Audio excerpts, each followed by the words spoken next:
Hello students, welcome to Magnet Brains. मैं रूपाली वर्मा। आज का जो हम वीडियो लेकर आए हैं ये स्टूडेंट्स को काफ़ी हद तक खुश करेगा। खुश इसलिए करेगा क्योंकि सीबीएसई ने कुछ कंटेंट हमारी बुक्स में से हटा दिया है सेशन 22 और 23 के लिए। तो ये है रैशनलाइज्ड कंटेंट, यानी कि वो कंटेंट जो इस सेशन के लिए हटाया गया है। तो ये कंटेंट जो लेकर के आई हूँ वो क्लास 11th हिंदी कोर के लिए है। तो हमारी हिंदी कोर में 3 बुक्स चलती हैं, ठीक है। तो तीनों के ही कंटेंट को हम देखेंगे। सबसे पहले हमारी हिंदी की जो मेन पुस्तक आती है वो है आरोह भाग 1। तो इस आरोह भाग 1 में जो कंटेंट हटाया गया है आपको सामने दिख रहा है, वो है 4 पार्ट हमारे। तो ये जो हमारी बुक है ये 2 खंडों में विभक्त है, काव्य खंड और गद्य खंड। तो सबसे पहले हमारे पास गद्य खंड है। गद्य खंड में जो हमारे पास चैप्टर हटा है वो है स्पीति में बारिश।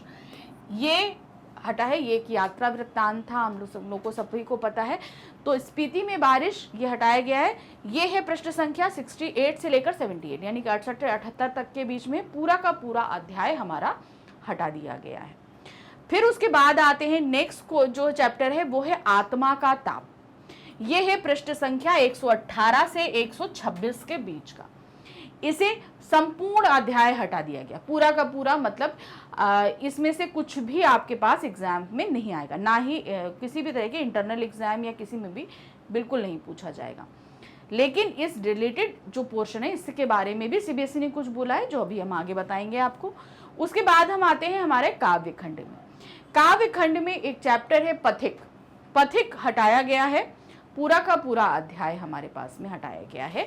ये है पृष्ठ संख्या 140 से 144 के बीच में। उसके बाद आते हैं हम चौथा हमारा चैप्टर है काव्य खंड से है वे आंखें।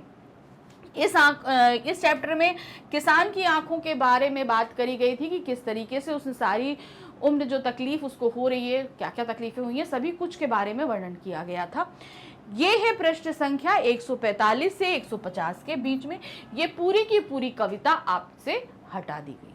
अब तो ये हमारी जो बुक थी पहली क्या कहते हैं आरोह भाग 1, इससे हमारा ये पूरा का पूरा पोर्शन इतना डिलीट कर दिया गया है।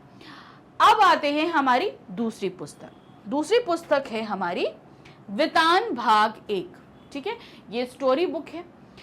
इस बुक में से कोई भी कंटेंट परिवर्तन नहीं किया गया है। मतलब जितने चैप्टर हैं वो सभी कुछ आपके पास में आएंगे, इसमें से कोई भी चीज हटाई नहीं गई है। फिर आते हैं हमारी तीसरी बुक है अभिव्यक्ति और माध्यम। इसमें से काफ़ी चैप्टर्स जो है आपको सबको पता है कि हमारी ये जो बुक है अभिव्यक्ति और माध्यम, ये क्लास 11 12 दोनों के लिए है। इसमें कुछ पोर्शन यानी कि कुछ अध्याय जो हैं वो क्लास 11th के हैं। तो वो सारे के सारे जो 11th के लिए हैं वो आपके पास आएंगे, यानी कि वो आपको सारे पढ़ने, उसमें कोई भी चैप्टर आपका हटाया नहीं गया है। तो अब आते हैं वो कंटेंट जो हटा दिया गया है उसके बारे में सीबीएसई क्या कहता है। क्या कहता है, ये अध्याय भले ही आपके पाठ्यक्रम से हटा दिए गए हों और परीक्षा में नहीं आएंगे, फिर भी वे सभी प्रतियोगी परीक्षाओं के लिए बहुत महत्वपूर्ण हैं, जिन्हें आप भविष्य में देंगे।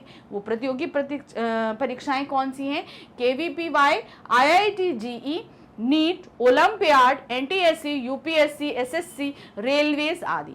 यानी कि जो पोर्शन आपको हटाया गया है ये आपके 11th के एग्जाम्स में तो नहीं पूछा जाएगा, लेकिन आगे चल के आप बहुत से कॉम्पिटिटिव एग्जाम्स देंगे जिनमें इनसे रिलेटेड पोर्शन पूछा जा सकता है। तो अब आप क्या करोगे, आपको ये चैप्टर्स पढ़ने हैं, समझने हैं, ताकि आगे आपसे कभी अगर पूछा जाए तो आप एकदम ब्लैंक होने के बजाय आपको पता रहे कि ये चीज़ें हम पढ़ चुके हैं। इसलिए जो पोर्शन हटाए गए हैं भले उन्हें लर्न मत करिए, लेकिन पढ़िए और समझिए ज़रूर।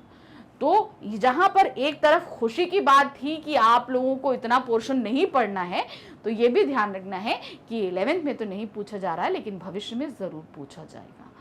तो ध्यान रखिएगा, पढ़िएगा ज़रूर। Thank you for watching, bye bye.